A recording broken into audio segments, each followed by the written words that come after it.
Wakil Presiden Direktur Astra International Rudi menjelaskan sebagian besar alokasi CAPEX dipakai untuk pembelian alat berat di bisnis kontraktor pertambangan.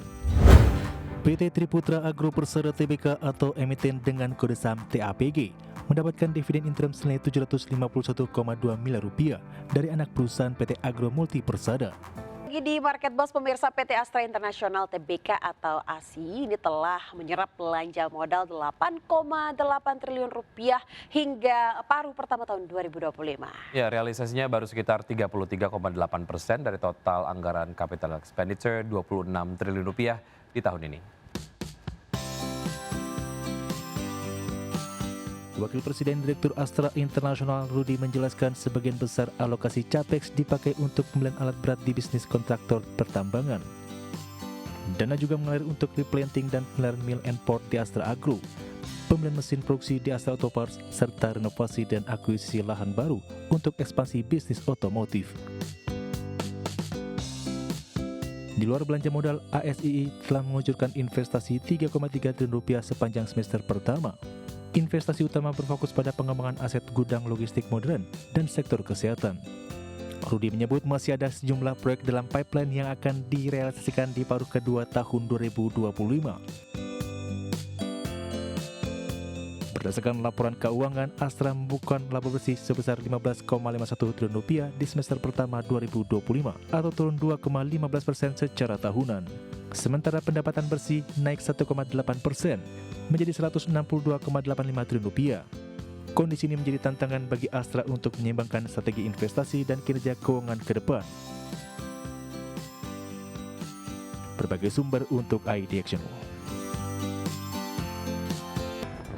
Ya, PT Triputra Agro Persada Tbk atau TAPG mendapatkan dividen interim senilai Rp751,2 miliar dari anak perusahaan PT Agro Multi Persada atau AMP. Iya, pembagian dividen AMP ini, pemirsa, diputuskan dalam rapat umum pemegang saham tahunan perusahaan tersebut.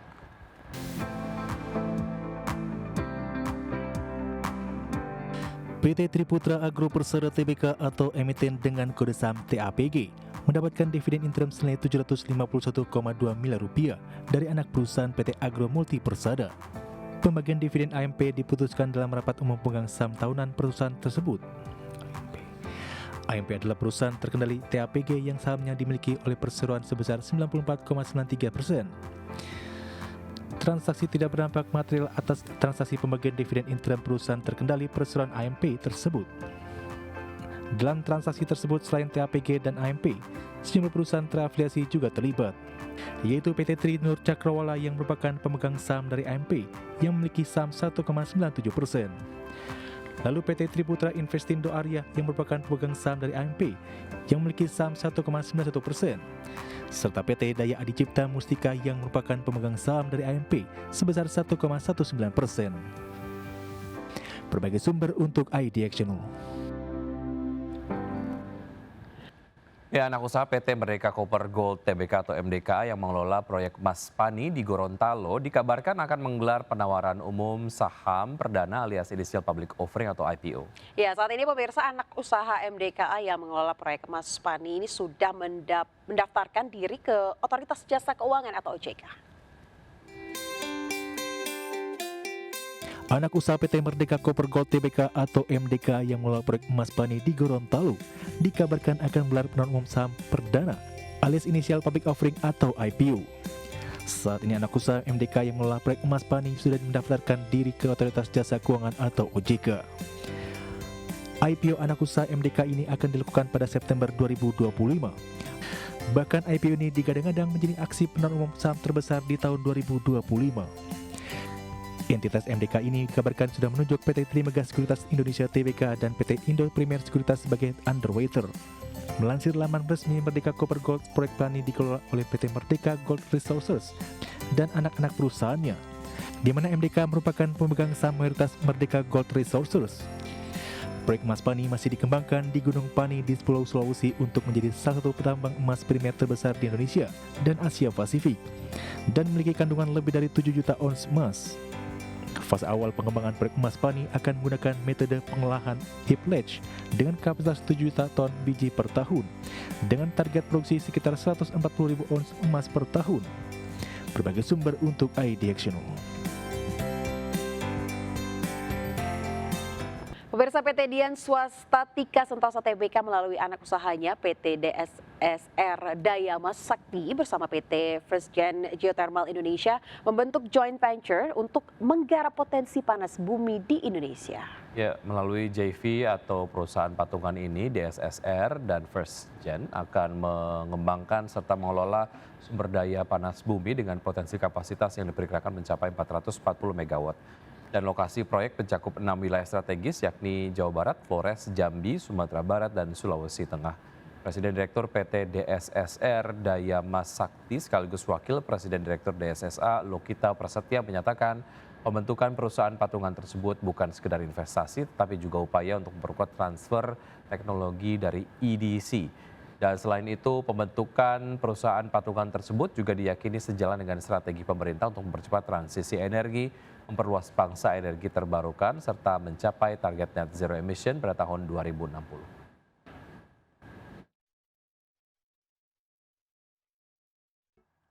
Presiden Amerika Serikat Donald Trump resmi memberlakukan kenaikan tarif impor barang asal India menjadi 50% dan tarif yang berlaku mulai Rabu 27 Agustus 2025 tersebut menggandakan bea masuk sebelumnya sebesar 25% terhadap ekspor India.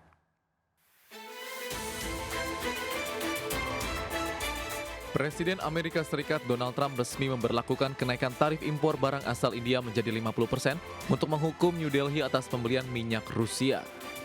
Tarif tersebut mulai berlaku pada Rabu 27 Agustus 2025 waktu Washington, menggandakan bea masuk sebelumnya sebesar 25% terhadap ekspor India. Trump menuding pembelian minyak Rusia oleh India turut mendanai perang Presiden Vladimir Putin di Ukraina. Namun pemerintah India menilai langkah Amerika tersebut tidak adil, tidak berdasar, dan tidak masuk akal. Kenaikan tarif ini diperkirakan menekan perdagangan India dengan Amerika yang menjadi pasar ekspor terbesarnya, sekaligus menggerus daya saing produk India dibandingkan dengan rival seperti China dan Vietnam. Kondisi tersebut juga memunculkan pertanyaan terkait ambisi Perdana Menteri Narendra Modi menjadikan India sebagai pusat manufaktur global. Beberapa sektor utama dikecualikan dari tarif ini seperti ekspor elektronik dan ekspor farmasi juga tidak terdampak. Kebijakan mendadak tersebut mengejutkan pejabat India, terlebih setelah berbulan-bulan kedua negara melakukan pembicaraan perdagangan. Pihak Amerika sebelumnya mengeluhkan tarif tinggi dan kebijakan proteksionis India, khususnya di sektor pertanian dan produk susu.